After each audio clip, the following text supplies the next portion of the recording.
We can be heroes just for one day, like David Bowie used to sing. And you can be a hero too, for a day or at least for a couple of hours, as you're playing A Day of Heroes, a game published by Lock and Load. The game covers the Battle of Mogadishu, October 3rd, 1993. The battle involved American units fighting against the militia loyal to Mohammed Farah Aidid. So it's a game that is tactical in scale. It presents urban fighting as a very modern conflict. All these things are very interesting to me. Published by Lock and Load, which is a brand that I trust. So there were many reasons that were attracting me towards this game that really made me want to try it. I did try it, and today I'm going to share some impressions with you. If you never played a game in the Lock and Load series, then at the beginning you do have to do a little bit of homework, because the rules of play for the series are 29 pages long. There are 6 pages of examples of gameplay at the end of the book, so the book is 35. So you do have a little bit to read and to go through. However, I had to say that this book is very well written, very well organized. There are enough examples to make things clear. There is a level of redundancy that I found very appropriate. Each time I wanted to double check something, then just the next sentence was exactly repeating the thing that I was going to look. So it's very interesting. There's a little bit of humor. I usually do not like that in rule books, but I really did not mind it here. So, okay, you have to read, okay, but if you do that, if you learn the system, then you can play games that work very well, have a fast pace, smooth gameplay. They feel very tactical. They're particularly detailed when it comes to weapons and ordnance and vehicles. Also games where there isn't any unit which is overpowerful per se. Really, the effectiveness of the units depends on the way in which you use them. There will be times where armor can overrun infantry, at times where infantry has an advantage because it can close assault armor. There is melee, there is opportunity fire. There are just different options, different ways in which unit can fight. So overall, again, is it a big effort? Well, maybe not a big one. Is it an effort to learn this? Yes, it is. It is worth it? Yeah, absolutely. Once you've learned the general rules of the series, then you're almost ready to play, because then the specific rules that apply only to A Day of Heroes are only 5 pages, so it is really not gonna be too long at that point to learn what are the specific traits of this game.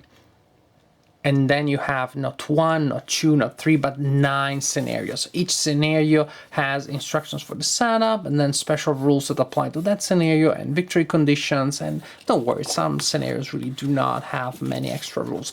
These scenarios cover a really large variety of situations, from the assault against the Pakistani army, that is the incident that triggered the American intervention later.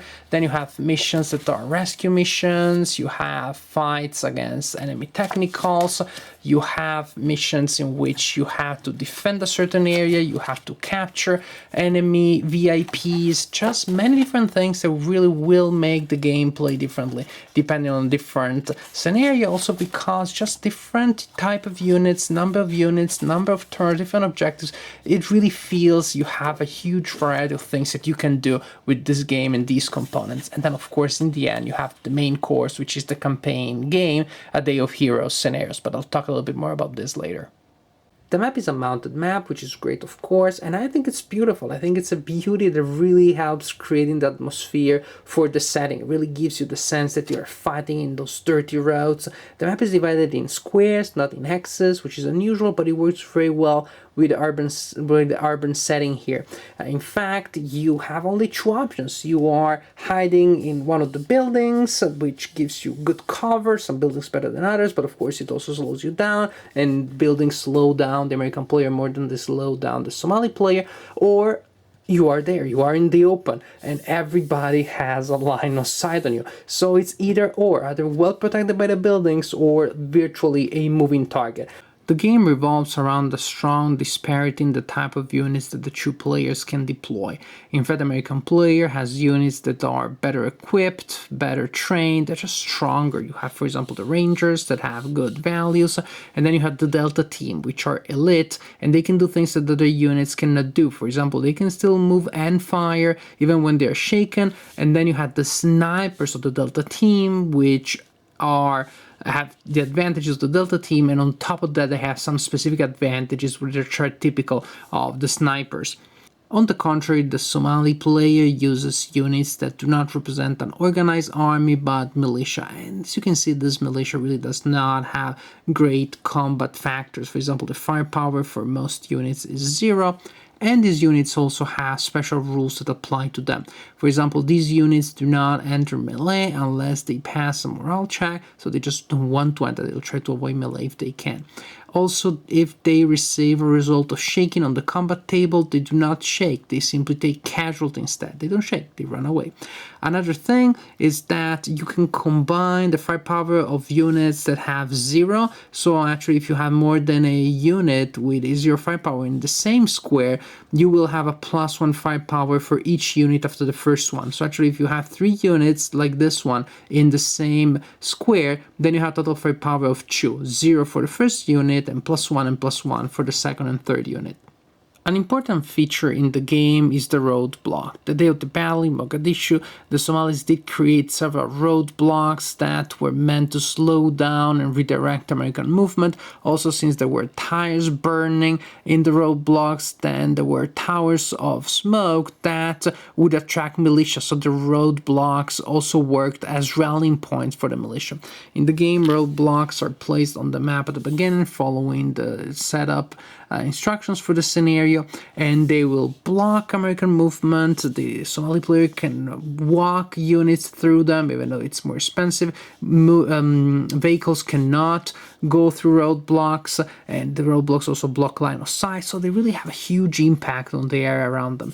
Even more interesting is the fact that the roadblock will generate units for the Somali player. At the beginning of each turn, the Somali player rolls 2 dice for each roadblock on the map, and following the instructions of this table, there will be new units that will join the fight. You just place the new units on the roadblock. So where they appear, how many of them are there going to be, what type of unit is going to join the fight in a certain turn, well, nobody knows, not even the Somali player.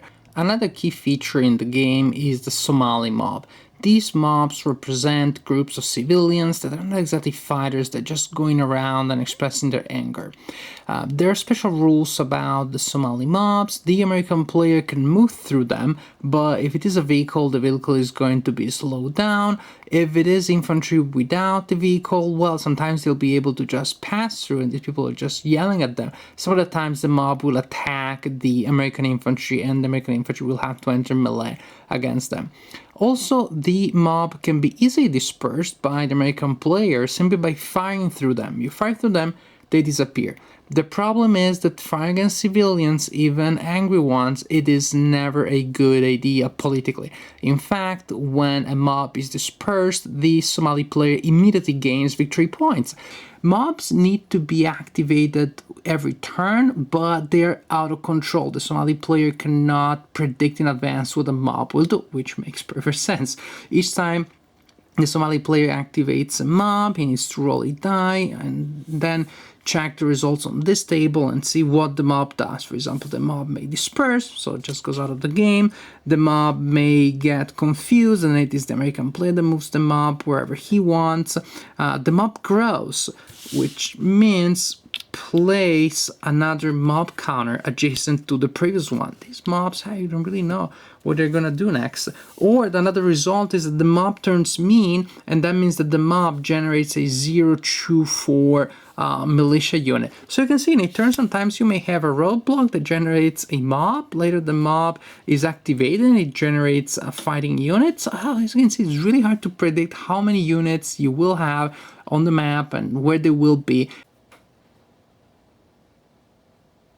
The most epic and also most rewarding of all scenarios, of course, is the campaign game, which is called A Day of Heroes. As you can see, it involves quite a few units and it has more specific rules that other scenarios do, but what you see here is the initial setup with the American convoy that is moving in this direction, and it's surrounded by several friendly groups that are supporting it. Here there is a Delta Force group that is keeping an eye on some Somali VIPs that have been captured before the beginning of the game. Here you have the site of the crash of the Super 6 and you have an American crew there waiting to be rescued.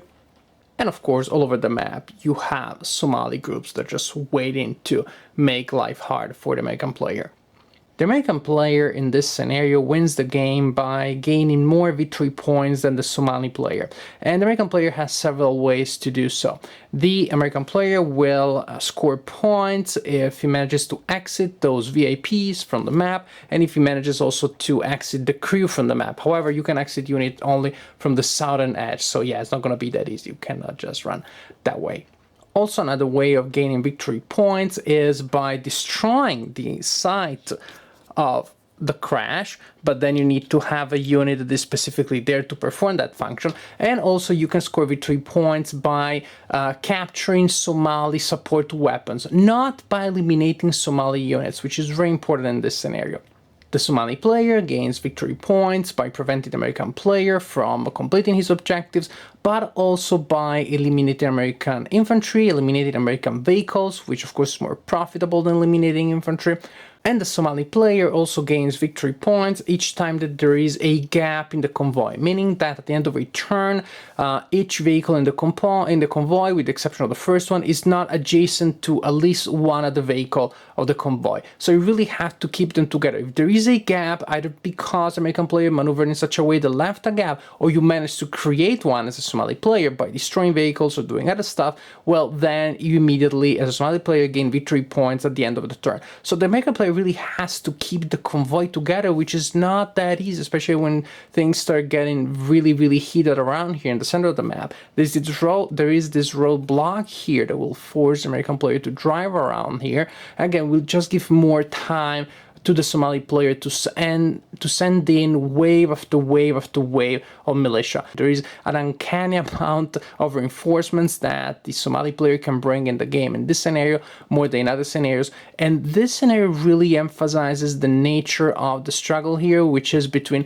the quality of the American units versus the quantity of the Somali units. We all live in busy times, so if you want the short version of my conclusions, here it is. Very good game. Longer version.